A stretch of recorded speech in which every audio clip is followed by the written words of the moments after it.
Hey there, and welcome back to another Marriage Talks podcast episode. We have a really good interview for you guys today. We reached out to our friends, Doctors Cleveland and Susie Piggott. They are so sweet, so precious, wonderful people. And we wanted them to come on the show for a specific reason. We not only respect them and admire them so much, but they have a different lens on not only life but marriage than Michael and I do. They are an interracial couple, and so the struggles that they have maritally, individually, and with the world, just how all of that intertwines, they have that perspective that we don't. And so we felt that it was really important to hear their story and how they deal with certain things and how they stay strong as a couple. And let me just tell you, they knocked it out of the park. I knew they would. Yes, they did. I knew they would, because they are solid. Seriously, guys. They are amazing. I can't say that enough. But they are incredible people. You get to hear their heart, how much they love each other, and just how much they, they're each other's person. It's so clear. It's so evident. And so we just had the best time talking with them and getting to know them and hearing their heart. So we highly recommend you listen to the entire interview. Don't cut it short. Listen to the whole thing. But it's a good one today. So we hope that you enjoy it. And we know you're going to. I mean, I don't hope. I know you're going to enjoy it because they're awesome. Yeah. Happy listening. Hey there, and welcome to Marriage Talks, a real, authentic, and relatable podcast about how to thrive in your marriage. I'm Elizabeth Ann. And I'm Michael. And today we have a really special interview with you today. I'm so excited because they are dear friends of ours, and we are going to be interviewing Doctors Cleveland and Susie Piggott. And we're so excited. And before we get into the interview, though, we want to read this bio because it's so good. Y'all, just wait. All right. Doctors Cleveland and Susie Piggott are family physicians and leaders. Cleveland splits his time teaching students, seeing patients, and serving as Director of Diversity and Health Equity for the Department of Family Medicine at the University of Colorado. Susie sees patients both in urgent care and primary care at Kaiser Permanente in Colorado and is urgent care chief at her clinic. They've been married for 6 years, but have been together for over 10 years after meeting at the University of Georgia. Go Dogs! Ooh, ooh. Though they will always call Georgia home, they have fallen in love with the Colorado mountains and the lack of mosquitoes. In addition to Georgia football, they love visiting national parks and a good beer with friends. Hey guys, how are you? I'm doing great. Thank you for having us. Yeah, we're so glad y'all are here. We are looking forward to chatting with you guys and talking about some good stuff. Yeah. Thanks for having us. Yeah, absolutely. It's really our pleasure. We love you guys, and I kind of stalk you guys on Facebook just to keep up with you guys. What park are they at this time? I love it. So, well, we want to dive in with a really good discussion with you guys today. And the first question that I would love to ask you guys is, was there an adjustment that you both had to make when it came to how you went through life and interacted with each other once you began your relationship? Yeah, so I think one thing for us that's not in our bio is we're both sort of college sweethearts. Didn't have sort of any relationships, serious relationships before then. So kind of figuring out how to be with each other and share each other's space and be accountable to one another was definitely an adjustment for us. And then I also remember the first time we ended up living together, and I realized her alarm habits were very different than mine, and she realized my cleaning habits were different than hers, and we figured that out over our first year of marriage together. Yeah, I agree. I think we were both each other's first serious relationship for sure. And so, like anybody else, we were navigating kind of those things that anybody else would be navigating. I think for me, learning kind of about each other and how we were different and how we grew up and what our backgrounds was really important. And so I think getting to know, what was your childhood like? What was your family like? Maybe was not necessarily the exact same as mine, or say, my best friends down the street. And so I think getting that background and learning from each other and realizing that we came from different cultures and different backgrounds was and continues to be really important, and something that we continue to learn about each other, and kind of having and trying to have that open mind and not kind of making assumptions and that sort of thing. Yeah. So did you guys have like specific conversations, or did like something happen and then you said, "Hey, can we talk about this?" Or how did you guys kind of approach that, like learning about each other? Cuz like I know how we learned about each other. Some of them we wouldn't recommend. But how did you guys handle that?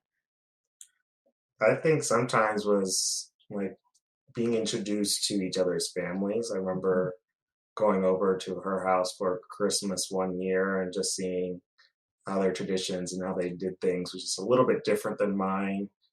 I think one thing growing up, I remember as like a child in elementary school, just realizing, oh, not everyone does things exactly the way that I do.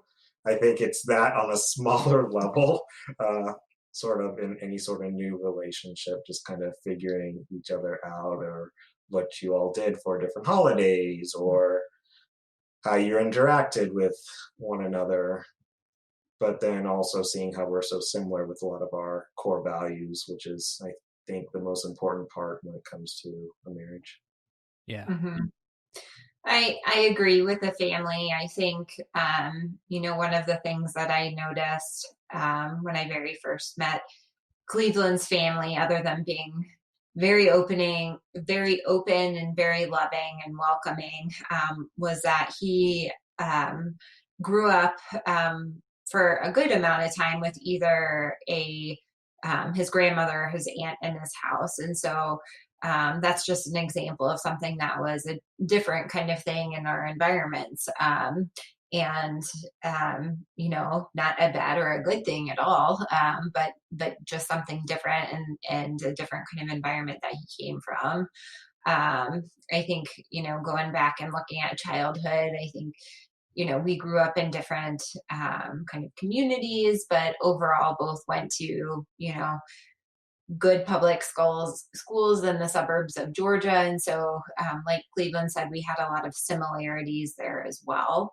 Um, and I think also, like Cleveland said, a lot of our exposures to each other, at least early on into our families, were kind of surrounding the holidays when we were both in college and then coming home. So that was kind of unique. And one of the cool things that I learned about Cleveland early on is that his extended family is Panamanian, and that they're a very large, loving, accepting family. A lot of whom lives now in the United States and a couple of different states, and whom I've met. But also he's got extended family who still lives in Panama. And so kind of the big celebration, usually on a yearly or every other year kind of basis, that involves kind of this homecoming of sorts around the holidays. And so actually several years ago, I was included in that and got to actually experience that for myself and travel to Panama with Cleveland's family, which was really great to meet people and kind of see a different culture. And despite my kind of anxieties and more type A personality, I was able to let go a little bit and kind of experience things, actually there. Alcohol helped with that. Nice. I hear that. I hear that. Well, that's really cool. I think a lot of people think of like coming from different cultures as being, I mean, I guess it could be a huge barrier if you let it be, but it's cool that you guys were able to take different cultures, and just kind of like find the best parts of each and just meld it. And now you guys have this really unique family dynamic that you guys have really been thriving in, and that's really cool to do that and see that. Yeah, I think one interesting thing about culture is you don't realize what your culture is until someone from the outside sort of tells you. Yeah.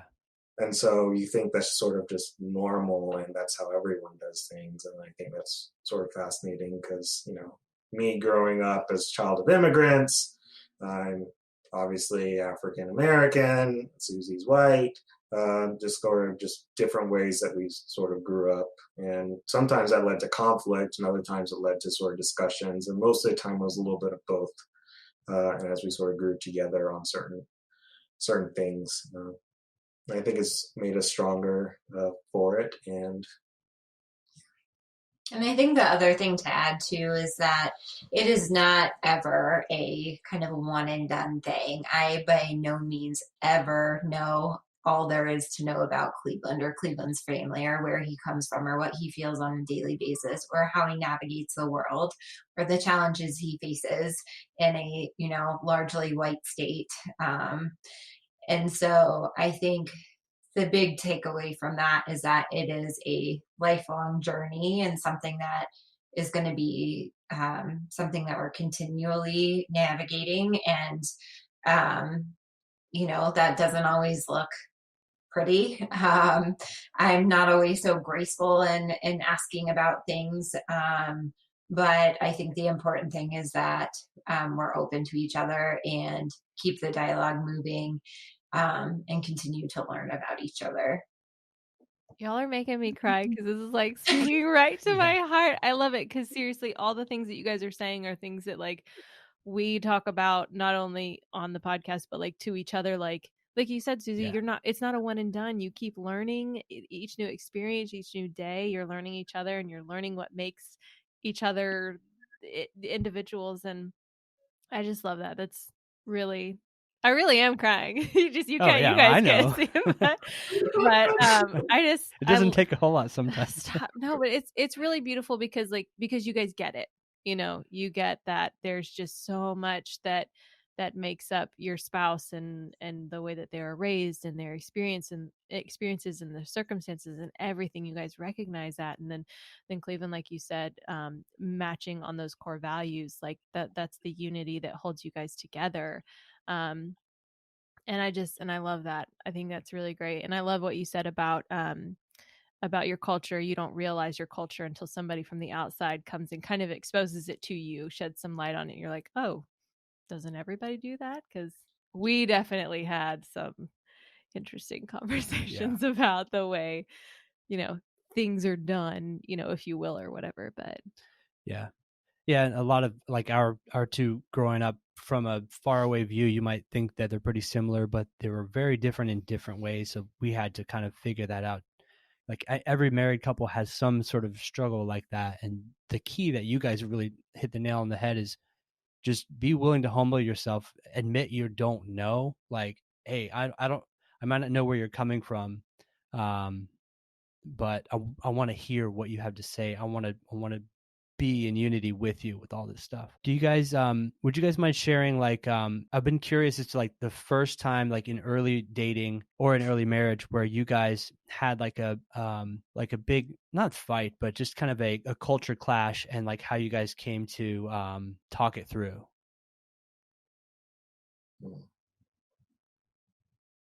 It's kind of a surprise question. I'm going to give it to you ahead of time. Just trying to think. Wedding. What? Around the wedding. You want to talk about that? Can. Right. I can't think of any specific examples kind of early on. I would say actually even getting closer to our wedding. So as you guys know, and any married couple or engaged couple knows, wedding planning is no easy task, and brings out, the best and the worst in people as far as trying to navigate all of that.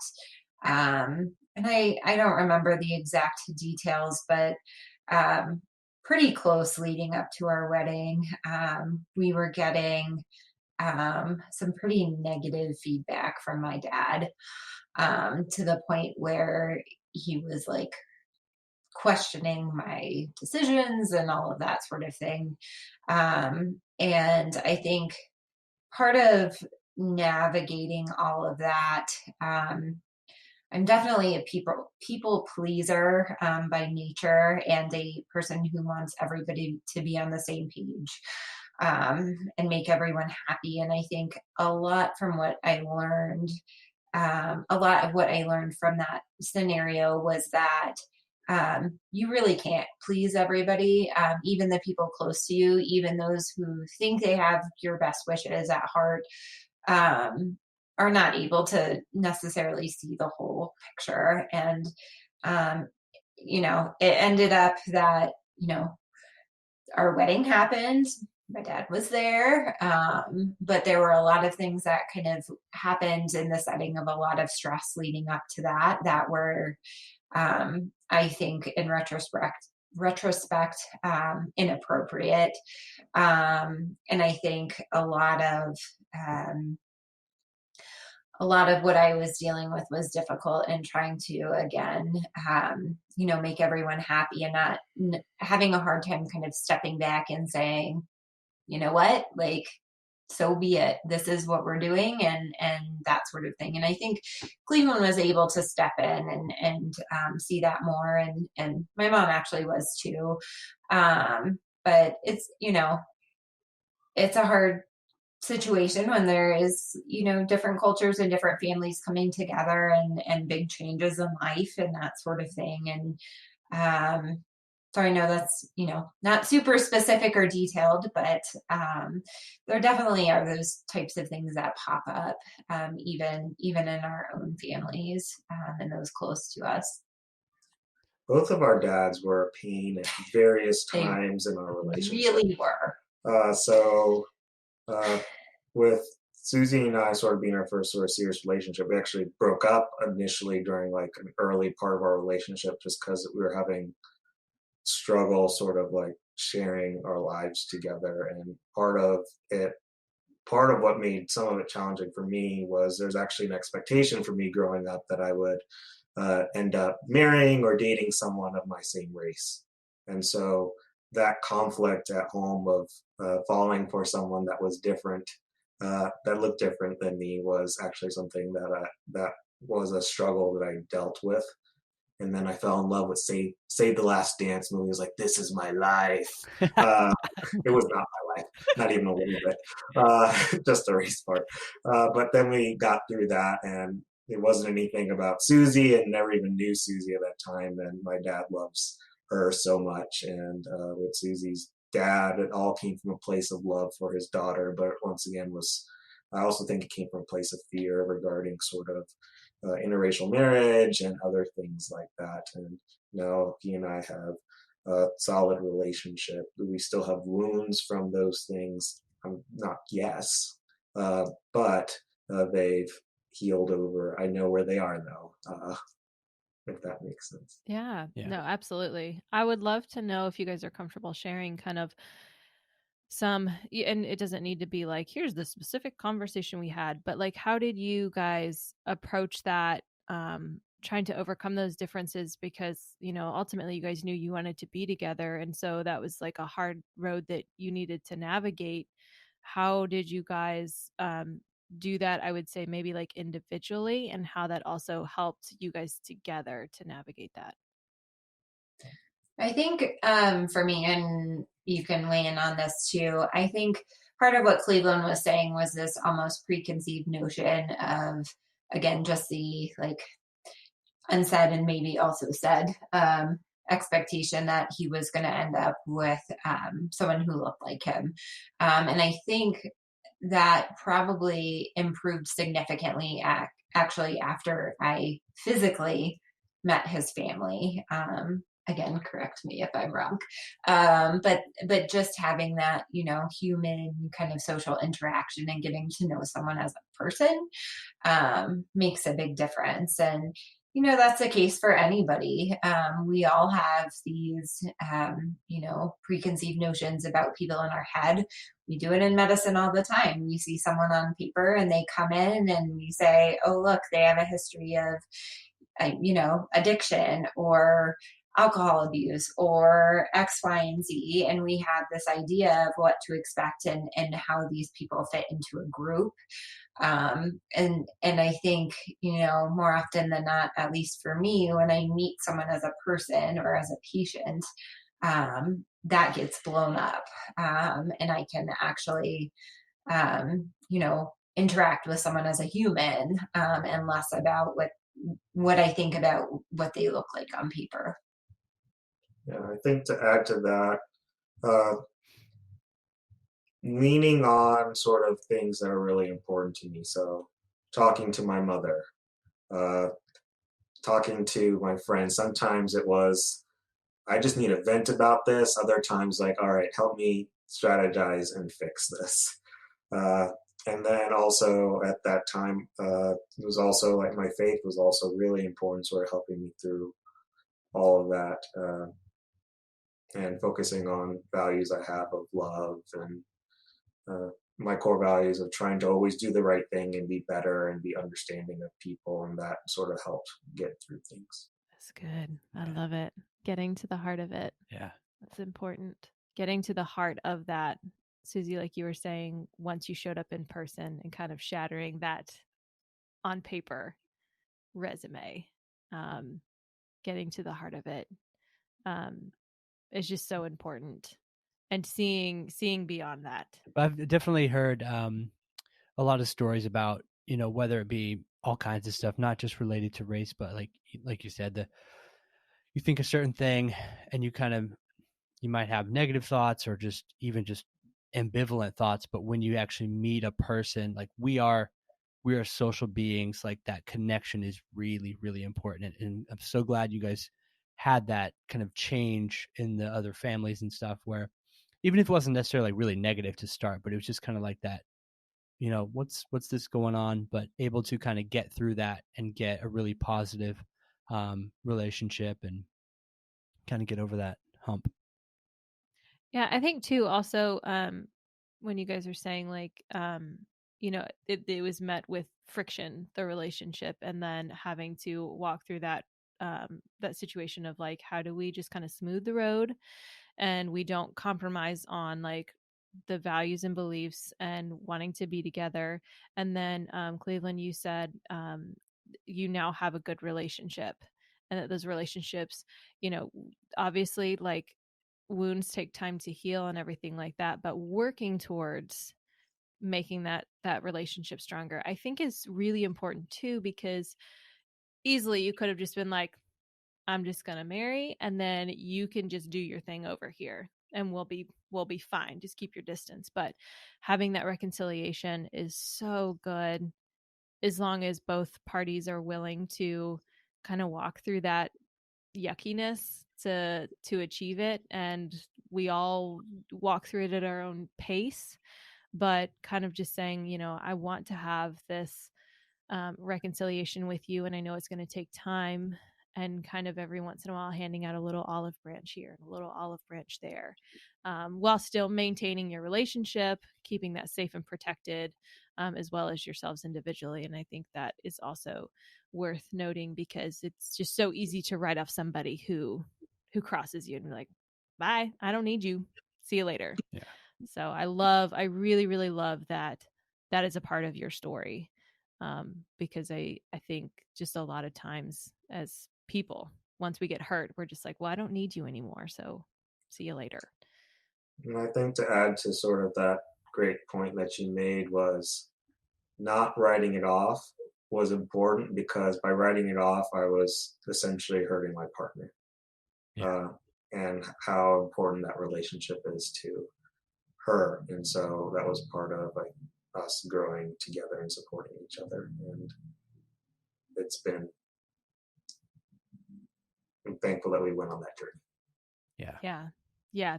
I'm so glad you brought that up, because I think sometimes a lot of a lot of couples don't realize that by, like you said, writing something off, you're intentionally not choosing your spouse, and that or not like protecting that relationship. You know, if I came to Michael and said, like, you know, such and such, like this type of thing makes me really uncomfortable or whatever, and then he just goes and like either does it or supports it or whatever, he's written my feelings off and like our relationship, and he's choosing that thing that I said I'm not comfortable with this, or like, you know, whatever it might be. So I think that's really, really a great point, because I think a lot of times we don't realize that our choices um, a lot of times will alienate someone or something. And so I think I love that. I love that you brought that up. I think that's a really, really important thing for couples to keep in mind. Yeah. I really like how it's very evident from just you guys talking and interacting and the stories you've told so far that the common thread that y'all have throughout your relationship is like Susie first, Cleveland first. Like, you guys are choosing each other all the time and haven't strayed from that, despite tons of pressures and stuff like that from the world, from stress of school. I mean, you guys got through medical school, and you guys were remote for a huge chunk. That's another thing we didn't talk about, but you guys were long distance for a while during some really tough parts of schooling. So that's it. The commitment level for you guys is really impressive. I remember saying that to Elizabeth, like, these guys are the real deal. Like, that's tough. That's tough. So I And I think appreciate that. we try to always choose each other, but let's be honest, we fall short sometimes. But I think that's something that we really value. And yeah, we went to two different medical schools, and so we're apart for 4 years, but it was 3 years. Then we're like, we can't do this another year. Got our Masters of Public Health together back in North Carolina, got married, and then said bye, separated for our last year of medical school, matched together in Colorado, and then opened our wedding presents. It was great. Well, that was a year gap. You got married, and then a year later, the presents were open? Ooh, Well, man. some of them. I wasn't going to let her, like, ruin our nice knives and plates. Like, we were going to ruin them together. Yeah, exactly. Yeah, Plus, they're such a pain to pack. Like, yeah.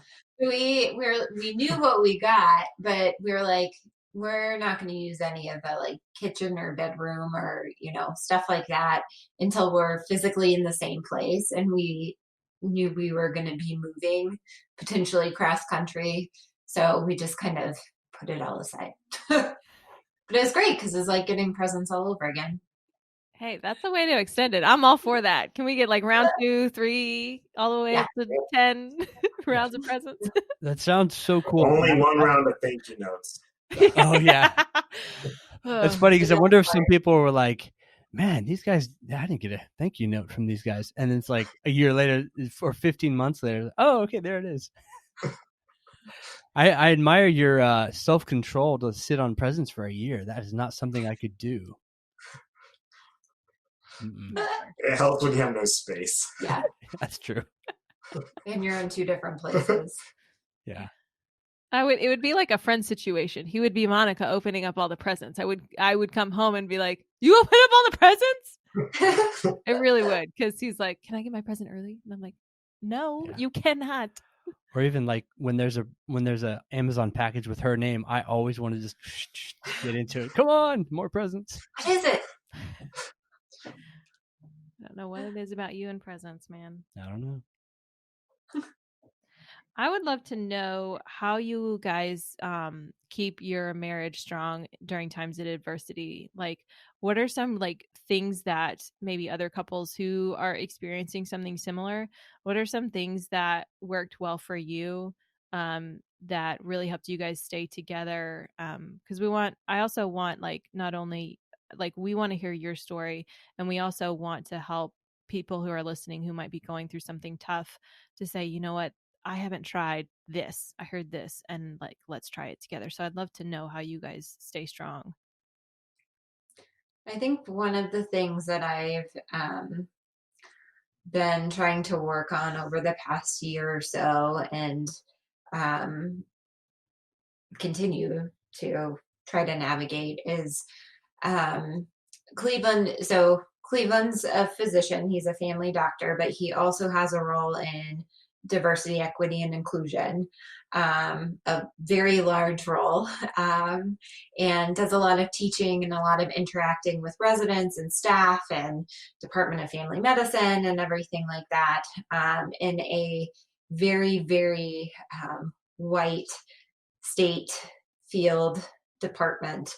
And so I think one of the things, especially since graduating residency, so we're almost exactly 2 years out actually now, has been trying to navigate how to be supportive for that work, and not putting more pressure on him to talk more, explain more, basically have to do more of his job and more of his work at home with his wife so that his wife understands, but still trying to figure out how to be educated, be able to be listening, and be there for a discussion if that's what he wants, or if he doesn't, how can I be supportive in that space, and something that I do not experience going through this world. And so I think that's something that I continue to learn about, and have, from my standpoint, I think some of the things that are beneficial are, again, just kind of being there and being able to listen, and to step back, and to also know that there's a lot of work for me to do on my own that doesn't involve him answering questions and explaining things and all of that sort of thing, when that's what he's having to do, day in and day out, and do all of this educating. And so that's kind of where I am with it. I feel that the way we've been communicating lately with all of the national events and everything, police brutality and killings and all of these things going on, and navigating that as physicians in the healthcare system, I think our line of communication has been much better, actually, kind of this time around, unfortunately, the fact that we have to say this time around, but I think we're learning as we're going. And of course, there's always areas to improve and that sort of thing. But I think the important thing is that we're both communicating and open to changing and interacting and trying to be supportive of each other. Yeah, and I think to add to that, something we can pull out of our pocket is, if I were a patient to myself, what would I tell myself right now? And so you're like, all right, well, I tell myself about all these wellness techniques you're reminded about. I tell myself to not be afraid to ask for help from friends and family or a professional if need be. I'd remind myself that it's important to take care of myself and to exercise, and that I don't need to put the world on my shoulders.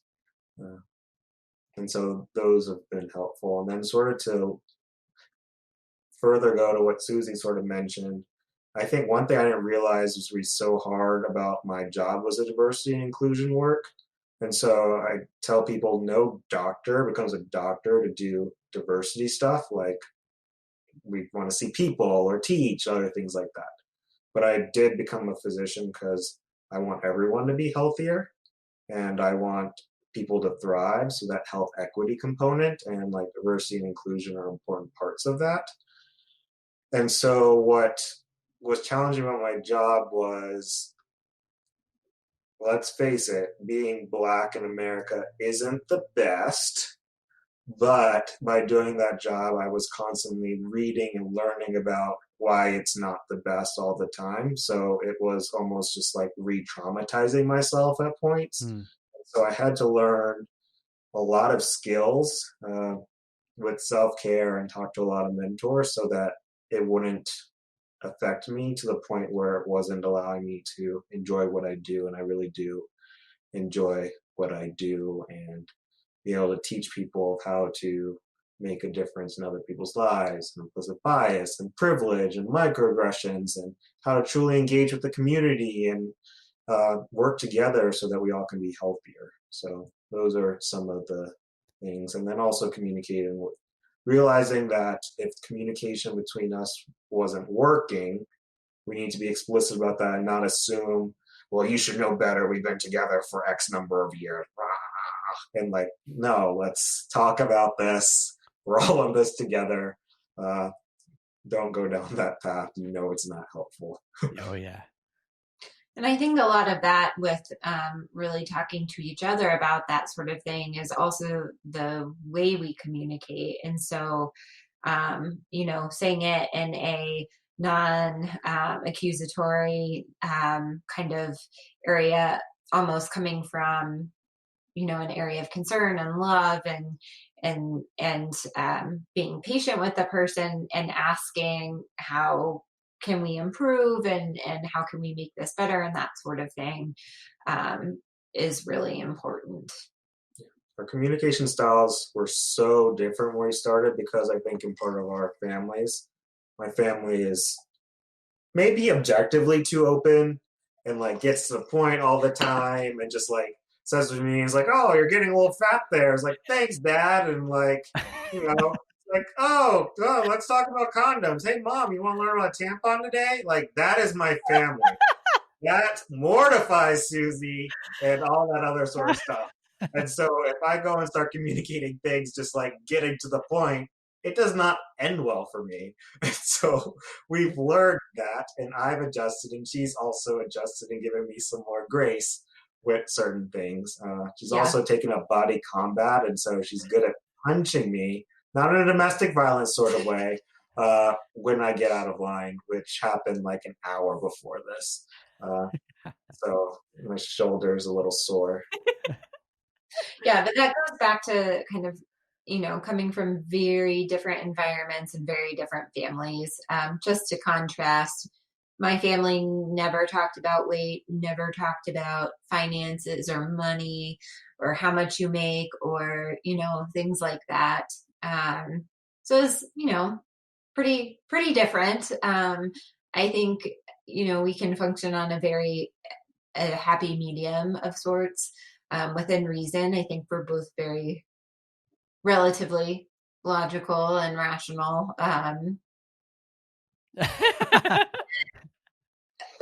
And can find some kind of compromise there.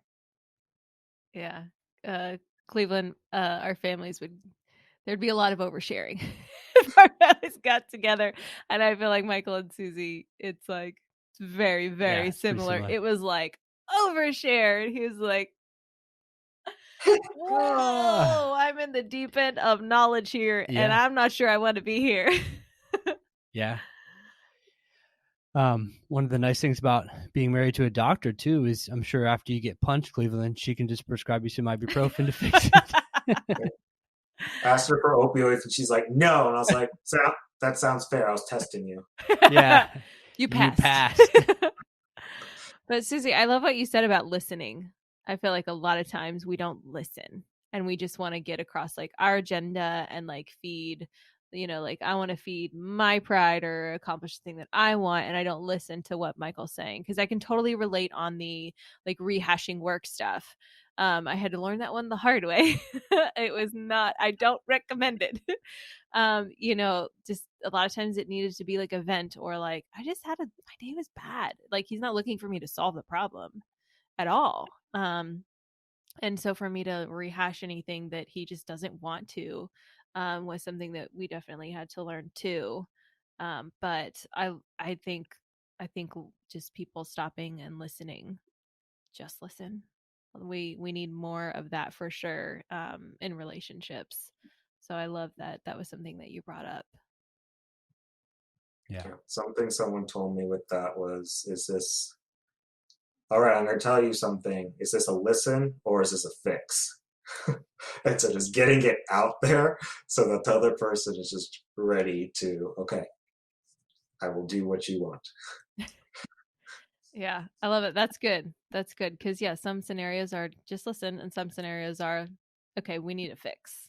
We definitely need a fix. I would love to know what is something, because, you guys are in an interracial marriage, what is something that you wish that people knew maybe about your relationship or like interracial marriages? I think every sort of couple and situation's different. I think in some people's the race plays more a factor, others is just cultural, others might just be something completely different from like religion. And so it's still just two different people coming together, trying to share their lives. I think what makes it challenging is depending on sort of where you live and what sort of situation you're in, there's that outside societal sort of pressure and struggles that you might have. And things have changed significantly in some aspects in certain parts of the country, but in other parts and other aspects, it hasn't changed. Like, I don't ever worry about holding Susie's hand and getting a weird look, but I have gotten weird looks before in other places 10 years ago. I think one of those, I don't think it's unique to interracial marriage or anything, but when those cultural things happen, there's the effect that happens to, let's say, let me back up. Let's think about sort of the police brutality and things that have happened with the African American community. It affects me in a certain way, but it also, by nature, also affects my partner, as she oftentimes might feel helpless or not know how to support in those sort of situations. So I think that's just some of the complexity that everyone has to deal with in their relationships. I would say probably looking at other people. I think the wish would be that there are not assumptions made. So I think going on off of what Cleveland was saying. So um, we I agree that I think we live in a place that is relatively progressive and accepting of people who look different than you or feel differently than you. But the default is you always assume that partners look similar to each other, and so just something as simple as going through security at the airport, um, the fact that we're not assumed to be together, and that we come up together and say, oh look, we're together when we're going through TSA and that sort of thing, um, is something that happens routinely. Cleveland doesn't bat an eye at it anymore, and just assumes we can go up individually. But it's things like that, I think, that are noticeable in society. And again, it's really, I'm just kind of a peripheral observer, and Cleveland's really the one who gets all of the microaggressions and assumptions made about him. And like you said, it's hard to kind of know how to interact with that and how to respond to that. So that's an ongoing thing. I think the other important thing to know is our babies are the cutest. Yeah. That is true. Very true. Very true. I will support that statement forever. Susie, I'd love to know, like, how, in what ways, has it been successful for you supporting Cleveland? And I guess just to clarify, do you mean just in general and work and social activities? And Cleveland was talking about supporting, like, during this time you guys are having, like, maybe you're having more conversations about very specific topics, and like he was saying that the things that are being talked about right now, like the way that he's having to walk through life, affects him, but then also it affects you. And so what are some ways that you have found that are really good ways to support him? Because obviously his experience is different than yours. yes. So, and I think that's something again that I am trying to continually work on, because my instinct is, if I notice someone is off or, seeming down or out of it, or just, not their own happy-go-lucky selves, my gut instinct is to say, "Hey, what's wrong? What can I do to help fix it?" That sort of thing. And I'm learning that that is not always the most productive or helpful thing, given that Cleveland, lives his life day in, day out, working in diversity, equity, and inclusion, and then also dealing with all of the challenges and microaggressions, navigating the world himself, separate from work or his identity as a physician, but just his identity as a Black man. And so I think some of the ways that I'm learning are more helpful to be supportive are to not necessarily kind of rein back that, what can I do? What's wrong? Talk to me. How can I fix it? Kind of deal. And more say, how was your day? If there's anything you want to talk about, I'm happy to listen, you know, that sort of thing, and also giving him his space. But at the same time, trying to stay informed and educated myself without requiring him to do the informing and educating. And so, that looks differently in different areas. And I think, part of it is trying to stay on top of the news to an extent. Part of it is learning some history. Part of it is understanding where he's coming from and about his family and his relatives. And then part of it is, in today's day and age, just continuing to be an advocate and educating myself as far as what it looks like to be an anti-racist in this country, whether that's, again, reading articles, reading books, learning through podcasts, learning through videos, that sort of thing. And so I don't think it's ever a done thing. I think it is always a continuous thing. And not something that I'm particularly strong at right now, but something that I definitely promise to continue to work on, and try to stay open to. It's awesome. I love that. I love that. That's a really good, I think thing for any married couple to, well, with any relationship, like, how was your day? I'm here to listen. I'm also here to fix if you want it. And just kind of being like, here I am, and here's what I have to offer you right now. And A, B, or C. I think that's really, really good, because I mean, I know Michael comes home from, whatever it might be, and he's just like, I need a minute. He just like, I just don't want to talk about it, or whatever it might be. So being open on, I think, on both ends, it's really good. And I think that's a really good just tip to remember for couples, just how to kind of improve conversation, communication, understanding, instead of just saying, hey, tell me all the things because I want to know. Just like putting it out there, and your spouse will let you know what they need. So I love that. Thank you for sharing that. And I think, especially in the past couple of weeks, in the setting of all that's gone on, in the setting of a global pandemic, in the setting of being two physicians that our kind of day to day looks different than, say, it did 4 months ago. Some days, the end of the day, Cleveland's just exhausted. Some days he's reinvigorated because of all of the support and excitement and that sort of thing. It's just so very variable. And I think we're lucky to have, again, similar values and actually similar passions to an extent too, as far as medicine and that sort of thing, that we're able to kind of balance all of those sorts of reactions and questions and that sort of thing. It's cool.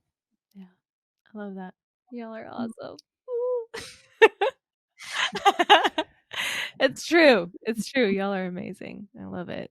I feel like you guys have really hit on some really good key, just marriage stuff, people stuff, just good stuff.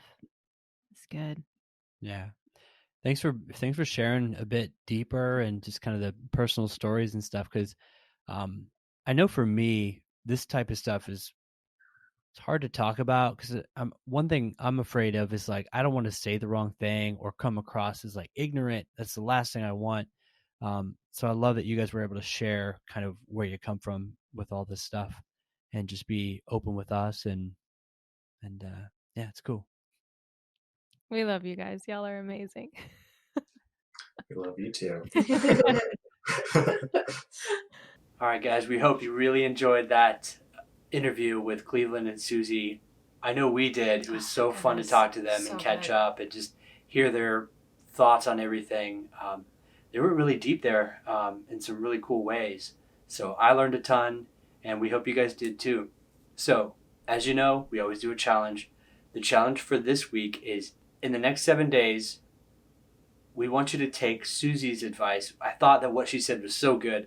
At the end of a long day when Cleveland comes home, or they both come home, it's like, do you need me to, like, where do you need me to be right now? What do you need me to do? Yeah, so she asks, like, how was your day?